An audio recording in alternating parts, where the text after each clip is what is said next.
Hakathong ban penjanaya kerukom trekam ki BRP CRP bat ki dukhot jong ki school managing committee ka district mission coordinator SSA West Giant Hills kala pynlong ya ka district level training halayan mission compounder barhol haka khandai trik jemang.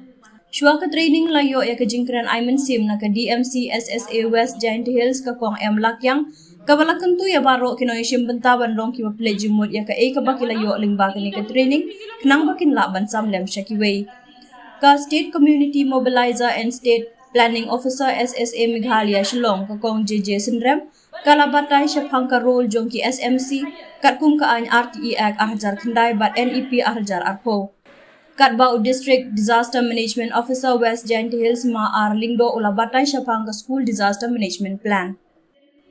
Ka kong JJ Sinrem hababatay siya pangka kamram ki School Managing Committee kalaong kum ki dukhat de ban sngotu ya ka kamram de ban hun tang ban long ki dukhat klem ka jing tip ru shapang ki school bat kerpang ban tip shapang ka NEP arja arpo ka ba ka sarkar India nang ne shakmat kan pentrikam na ka bynta ban pinbha permiat ya ka pule puthi haki kerdan baper khadu lapenwai ya ka training daki kentin ai khublei na uma SD lalu Community Mobilizer SSA West Giant Hills tengah day na next kemo betok wa ini ki sessions ki wo deal ki wa ki mentugas ni uman ki sessions ki wa man meaningful ki wa man productive ki wa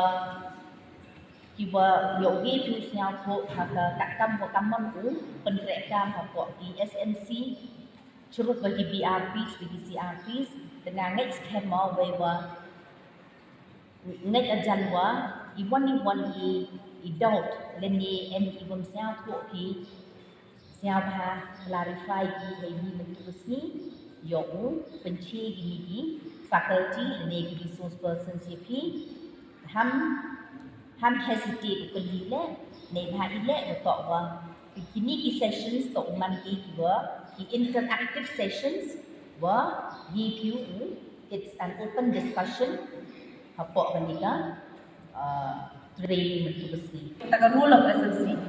Mentat SSC ini school SSC for 2 years. Dia kata, man 2 years, kelawan tinggi jadi member, share belum tinggi, share renew. And then if you are a member, parents kena pass no, nak kelas 10 pass no, nak kelas 8, berapa middle school pass no. If lada kita member dan kita parents kelawan replace no itu, kelawan IPP. Then lada kita orang boleh juru, main naka asnya. Kata lagi ke soal SMC. Ikan ni SMC ke development ya ka even shinai kata micro planning ke.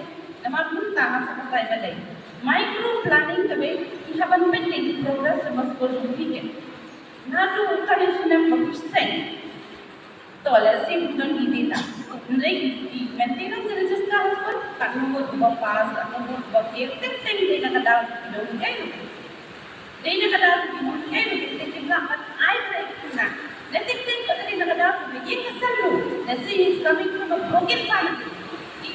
Ini kita profesional bagian sekali dia mah, bagian sekali hari maya ni nasi berkonflik. Tangga ya show eda. Nya desi ini pas konten ni yang bagian sekali last tu dapat benar. Dan iaka mai itu tidak jauh. Ini berapa? Kadai kita program school begitu.